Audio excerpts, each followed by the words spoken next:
everybody. Victor Medina with the Medina Law Group. You know, I started a blog over 10 years ago, and to this day, the #1 post on there is, should I have a will or should I have a trust?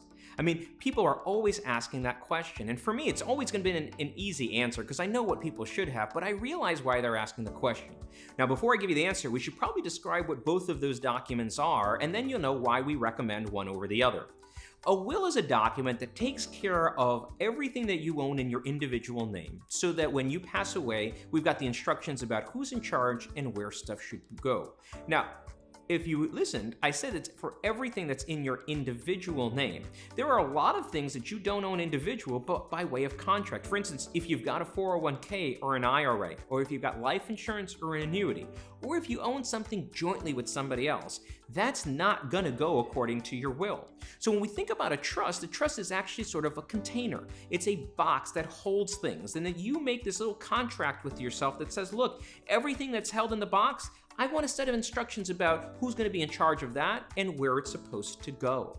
And so what we're able to do with a trust that we can't do with a will is actually capture all of your assets, not just the things that you own individually, but also the things that you might own by way of contract. We can direct the contract to go into the trust and then follow those instructions. So now you're probably thinking, he wants us to have a trust. And the answer is yes, I do, but I also want you to have a will as well. So I think you should have both, and here's the reason why. While the trust is that container that allows us to have one set of instructions over everything, the will is actually the safety net that catches stuff that didn't make it into the trust. So it's really important for our clients to have both documents. They want a will as the safety net that pours everything into the trust, and then they want the trust to be able to distribute that stuff later. Now, there are some advantages to a trust beyond the fact that you've got one central location. For instance, did you know that a trust is the one document that avoids probate?